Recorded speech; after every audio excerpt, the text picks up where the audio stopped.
வணக்கம். இந்த நாளில் சின்ன சின்ன வெளிச்சங்களில் இன்னொரு புதிய சிந்தனையை தெரிந்து கொள்வோம்.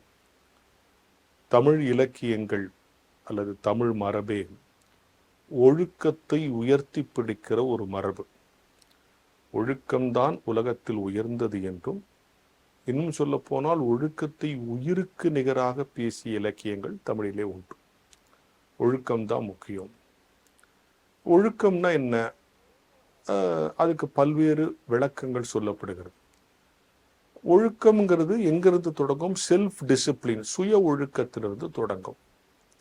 நான் எங்கள் பள்ளிக்கூடத்து வழிபாட்டு நேரத்தில் எங்கள் மாணவர்கிட்ட சொல்லுவேன், எப்போ எல்லாம் ஒழுங்காக லைனாக நிற்கிறீங்க, ப்ரேயரில் அமைதியாக நிற்கிறீங்க, வரிசையாக அந்தந்த வகுப்பில் வந்து நிற்கிறீங்க. இதுக்கு பேர் ஒழுக்கம் இல்லை, இதுக்கு பேர் ஒபீடியன்ஸ். ஏன்னா சுற்றி நாங்கள் வாத்தியாரெல்லாம் நிற்கிறோம். நீ ஏதாவது தப்பு பண்ணினா உடனே உன்னை கூப்பிட்டு கண்டிச்சிருவோம், அடிப்போம், பனிஷ்மெண்ட் கொடுப்போம், தெரிஞ்சிரும். அதனால சுற்றி எல்லாரும் இருக்கிறாங்கிறதுக்காக நீ ஒழுங்காக இருக்கிற. இதுக்கு பேர் ஒழுக்கம் கிடையாது, இதுக்கு பேர் ஒபீடியன்ஸ். சுற்றி நான் கண்காணிக்கப்படுகிற பொழுது நான் ஒழுங்காக இருந்தால் அது ஒழுக்கம் அல்ல.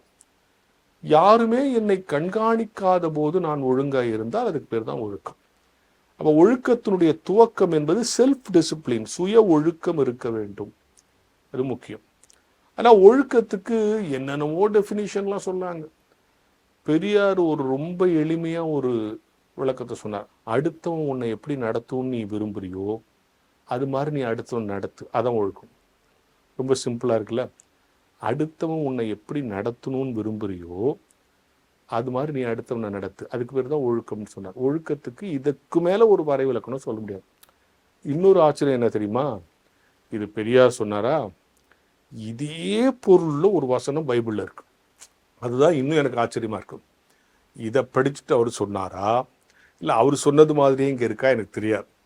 பைபிள், கடவுள் நம்பிக்கை, பெரியார் நேர் எதிரானவர்கள்.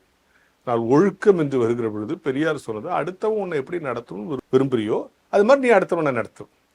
பைபிளில் ஒரு வசனம் இருக்கு, உங்களுக்கு தெரியும், மத்தேயு 7:12. மனுஷர் உங்களுக்கு எதை செய்ய வேண்டும் என்று விரும்புகிறீர்களோ நீங்களும் அதையே மனுஷருக்கு செய்யுங்கள், இதுதான் நியாயப்பிரமாணம், தீர்க்க தரிசனம் முழுக்க சொல்றதுன்று. இவ்வளோ ஒரு ஆச்சரியம் இல்லை? எனவே ஒழுக்கம்னா என்ன, டிசிப்ளின்னா என்ன? அடுத்தவன் உன்னை எப்படி நடத்தணும்னு நீ விரும்புறியோ அது மாதிரி நீ அடுத்தவன் நடத்து. இன்னொன்று, ஒழுக்கம் எங்கிருந்து தொடங்குறது? சுய ஒழுக்கத்திலிருந்து. யாருமே கண்காணிக்காத போது கூட நான் ஒழுங்கா இருக்கணும்னு நினைக்க, பார்த்தீங்களா? அதுக்கு பேர் தான் டிசிப்ளின். எல்லாரும் இருக்கும்போது ஒழுங்கா இருக்குது ஒபீடியன்ஸ், கட்டுப்பாடு. அவங்கெல்லாம் திட்டுவாங்க, பார்த்துருவாங்க அப்படின்னு பயந்துட்டு கட்டுப்பட்டு இருக்கிறத விட பார்க்காம இருக்கும்போது கூட சுய கட்டுப்பாடோடு இருக்க வேண்டும். எனவே சுய ஒழுக்கத்திலிருந்து நம் ஒழுக்கம் தொடங்க வேண்டும். ஒழுக்கத்தினுடைய நிறைவான ஒரு வரைவிலக்கணம் என்ன?